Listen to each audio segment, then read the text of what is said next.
오늘도 우리 사는 이야기 찾아주셔서 감사합니다. 그럼 바로 사연 시작해 볼게요. 저만 사랑해주던 사람, 정말 저밖에 모르던 사람도 돌변하더군요. 저랑 남편은 대학교 CC였습니다. 나름 정말 순수하고 설레임을 간직한 채 그 사람과의 하루하루는 정말 너무 즐거웠어요.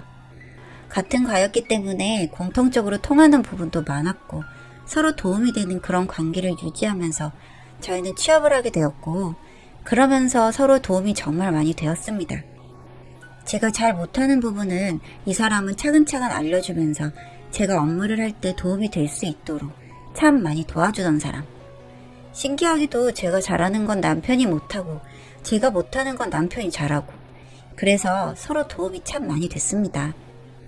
그렇게 서로 도움을 주면서 꽤나 알콩달콩하게 연애를 하고 있었죠. 저희는 CC였기 때문에 남편이 군대도 다녀오고 조금 안정을 찾으면 그때 결혼을 하자고 약속을 했었고 연애만 7년을 하고 결혼을 했습니다. 저희의 연애가 장기간이 되면 될수록 많은 사람들이 의문을 품었어요. 도대체 언제 결혼할 거냐? 이러다 너네 결혼 못하고 헤어진다. 결국 그렇게 되면 너만 헌신하다 헌신짝 되는 거다. 지금이라도 새로운 사람을 찾아봐라.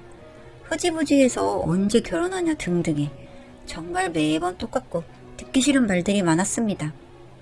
저희는 그럴 때마다 참 의문이었던 게 우리의 계획은 우리가 알아서 잘 세웠고 그걸 이루기에 노력을 하고 있는데 아무런 상관도 없는 저것들이 왜 난리일까?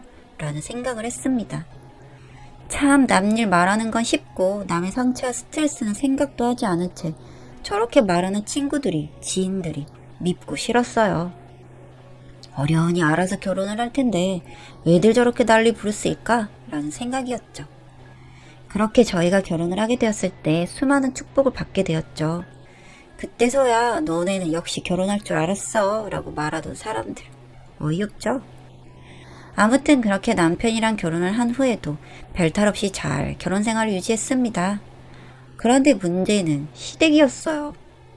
시댁에서는 빨리 아이를 낳길 원하셨지만 저희는 30살이 되기 전까지는 신혼을 조금 더 즐기고 돈도 모으고 그렇게 여유롭게 2세 준비를 할 계획이라서 저희에겐 아직 시간이 조금 남아있는 상태였죠. 그런데 시부모님들은 이렇게 말씀하시곤 했죠. 무슨 시간이 필요하냐? 너네 7년 연애했으면 된 거 아니냐? 얼마나 더 시간이 필요한 거냐 대체? 아이를 1살이라도 젊을 때 가져야 서로에게 좋은 거 아니냐? 난 이해를 할 수 없다.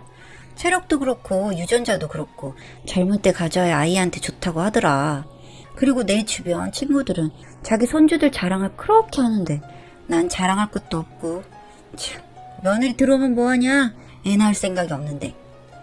아니요 어머님, 저희는 아직 여유롭지 못해요. 덜컥 아이를 가지게 된다면 여유롭지 못한 상황에서 아이를 키워야 하고 그 부분은 저도 남편도 싫어요. 임신을 하게 되면 제가 당장 일을 할 수가 없는데 남편 월급만으로 저희가 살 수가 없어요. 그래서 그런 여윳돈을 조금 모아두고 아이를 가지려고 하는 거예요. 이해 좀 해주세요. 저희도 아이 얼마나 이뻐하는데요, 어머님 아버님. 아휴, 내가 네 말빨 어떻게 이기니? 최대한 빨리 가졌으면 좋겠다. 진짜 결혼하고 나서부터 가장 많이 들은 말이 애 언제 가질 거야? 빨리 낳아야지 였습니다. 저 역시도 사람인지라 진짜 이 사람과의 연애 그리고 결혼까지 정말 매번 똑같은 소리를 들으려니 솔직히 힘들었어요. 결혼하기 전에는 대체 언제 결혼하냐는 말, 그러다 헤어진다는 말을 수도 없이 들었고 결혼을 하고 나니 대체 애를 언제 낳을 거냐는 말. 왜 이런 말을 저에게만 모두 하는 걸까요? 애는 저 혼자 갖는 걸까요? 진짜 스트레스의 연속이었지만 남편과의 사이에는 전혀 문제가 없었기 때문에 그래도 그 부분 하나 생각하면서 꾹 참고 견뎠습니다. 그런데 어느 날부터인가 남편이 이상했어요. 뭔가를 자꾸 숨기는 듯한 남편의 행동 때문에 의심이 들었고 그렇지만 어처쯤같이 비춰줄까봐 그게 싫어서 의심이 되더라도 꾹 참고 견디고 그랬었네요. 꼬리가 길면 잡힌다는 말, 딱 그 말이 맞는 상황이었어요. 제가 의심이 들어도 딱히 따로 알아보거나 뒤를 캔다거나 그런 일이 없어지니 남편 역시도 뭔가 대담해지더라고요. 사실 저밖에 모르던 사람이 바람을 핀다고 생각하니 억장이 와르르 무너졌지만 그래도 확실히 확인을 해야 됐어요. 최대한 비참해지지 않는 선에서 이 사람의 바람을 증명할 수 있는 증거가 필요했는데 제가 너무 둔하고 바보처럼 보였는지 정말 대담했던 남편. 그 모습에 더욱 마음이 아팠습니다. 제가 잠든 걸 확인하고 밤마다 베란다에 나가서 그 여자랑 전화를 하는 남편. 그날도 역시 제가 잠든 걸 확인하더니 그렇게 전화를 하고 사랑을 나누더라고요. 억장이 무너지지만 그 소리를, 통화 소리를 열심히 녹음했습니다. 제가 비참해지는 걸 방지하기 위해선 확실한 증거가 필요했고 이 사람이 빠져나갈 수 없는 증거가 있어야 했으니까요. 그런데 대화 속에 상대 바람난 여자가 임신을 했다는 사실을 알았고 남편은 본인 부부님이 아이를 엄청 바란다고 분명 좋아하실 거라고 얼른 이혼하고 우리 결혼해서 아이랑 행복하게 살자고 인사드리자고 하는 말을 듣고선 진짜 하늘이 무너지는 기분을 느꼈습니다. 정리를 해보니 그 여자가 임신을 했고 저랑 하루빨리 정리한 후 결혼해서 살려는 계획. 그것도 시부모님도 알고 계시고 인사를 제대로 드리러 가자는 계획. 아무래도 그 날을 알아서 그날 저도 시댁에 가서 뒤집어야겠다는 생각뿐이었죠. 그 전에 혹시 몰라 제대로 이혼 전문 변호사를 만나서 상담을 했고 그 현장에서 증거가 될 법한 사진, 그러니까 모두 모여있는 사진도 찍고 현장 동영상, 목소리 등등 녹취를 하라고 알려주셔서 그런 부분을 모두 완벽하게 준비를 하고 쳐들어갔습니다. 정말 예상치 못했던 제 등장에 시부모님부터 남편까지 모두 기겁을 하고 말을 차마 잊지 못하더군요. 그리고 배가 이미 언뜻 봐도 불러있던 그 여자. 전 들어가자마자 사진을 바로 찍었고 동영상 촬영도 했습니다. 그리고 모두 앉은 자리에서 물었죠. 지금 이게 무슨 상황이에요? 어머님 며느리 들어온 지 얼마나 됐다고 또 며느리 보시기야? 왜요? 임신했다고 하니 손주 빨리 볼 것 같아서 좋으세요? 진짜 궁금해서 그러는데 이 집안에 사람이 있나요? 다들 제정신인지 궁금해서요. 너 아무리 그래도 네 부모뻘한테 말을 그런 식으로 하니? 미친 거 아니니? 미친 사람들을 왜 사람 취급해줘요? 진짜 최대한 참고 있으니 조용히 해주세요. 그날 결론은 이왕 이렇게 된 거 잘 됐다며 저에게 이혼을 요구했어요. 그런데 여러분, 저 역시도 이혼을 하려고 저렇게 증거도 모으고 변호사분도 만나서 알아보고 했던 부분인데 막상 이혼을 하려니 저것들 좋은 일을 시키는 것 같아서 호적에도 아이를 못 올리고 그렇게 살아봐라 라는 복수심에 이혼을 해주지 않았고 둘이 함께 있으면 찢어놓기 바빴습니다.